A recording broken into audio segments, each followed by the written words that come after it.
మల్కాజ్గిరి పార్లమెంట్లో మనకు పోటీ కాంగ్రెస్ తో కాదు బీజేపీతోనే అని బీఆర్ఎస్ వర్కింగ్ ప్రెసిడెంట్ కేటీఆర్ తేల్చి చెప్పారు. గత అసెంబ్లీ ఎన్నికల్లో జరిగిన పొరపాట్లను మళ్లీ జరగనివ్వొద్దని కేటీఆర్ సూచించారు.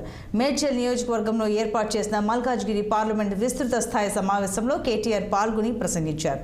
మేడ్చల్ అంటేనే మాస్,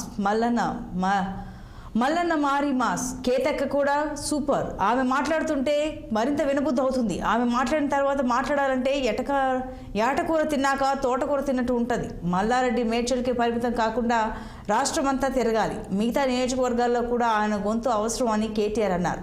బీఆర్ఎస్ ఎంపీ అభ్యర్థి రాగిడి లక్ష్మారెడ్డి కాగితం నేనే తెచ్చిన అంటుండు. అయ్యా రేవంత్ రెడ్డి గారు చెప్పుకున్నదందుకు సిగ్గు ఇజ్జత్ మానం ఏదైనా ఉండాలి, కనీసం ఆలోచన ఉండాలి. ఒక ఫైలు కదిలి ప్రాసెస్ అయ్యి రావాలంటేనే నెలలు పడుతుంది.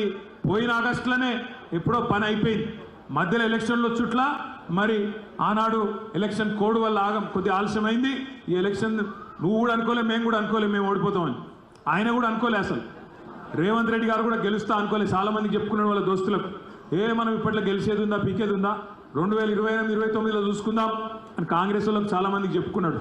కానీ అదృష్టమైనది బాగుంది. తంత గారెల బుట్టలో పడ్డట్టు ఆయనతో వచ్చి ముఖ్యమంత్రి కుర్చీలో పడ్డాడు. కానీ అబద్ధాలు చెప్తాడు. బాధ ఎక్కడ అంటే అబద్ధాలు, పచ్చి అబద్ధాలు. నేనే తెచ్చినా అంటాడు. నిన్న మొన్నటి దాకా ఇదే రేవంత్ రెడ్డి ఏమన్నాడు, అసలు బీజేపీ వాళ్ళు బీఆర్ఎస్ వాళ్ళు ఒకటే, వీళ్ళంతా లోపల బదులుకున్నారు నిన్న మొన్నటి దాకా ప్రచారం చేసిండు. కానీ నిన్న మొన్న ఏం మాట్లాడుతున్నాడు, మళ్ళీ ఈ కాగితం తీసుకొచ్చి ఇగో కేసీఆర్ 10 ఏళ్ళకెళ్ళి బీజేపీతో పంచాయతీ పెట్టుకున్నాడు కాబట్టి వాళ్ళు ఇయ్యలేదు, నేనేమో మంచిగా పోయి అడిగినా అందుకే ఇచ్చిందంటుడు. రేవంత్ రెడ్డి నువ్వు ఒక మాట మీద నిలవాడు. నిన్న మొన్నటి దాకానేమో బీఆర్ఎస్ బీజేపీ ఒకటే అంటివి, మేము లోపల దోస్తులు వంటివి.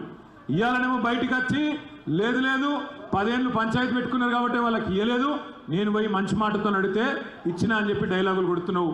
వాస్తవం నీ ఆత్మ కూడా తెలుసు. పోయిన గవర్నమెంట్లో పని అయిపోయింది, నీకు మాత్రం కాగితం నీ చేతికి వచ్చింది. ఆ చేతికి వచ్చిన కాగితాన్ని పట్టుకొని ఇలా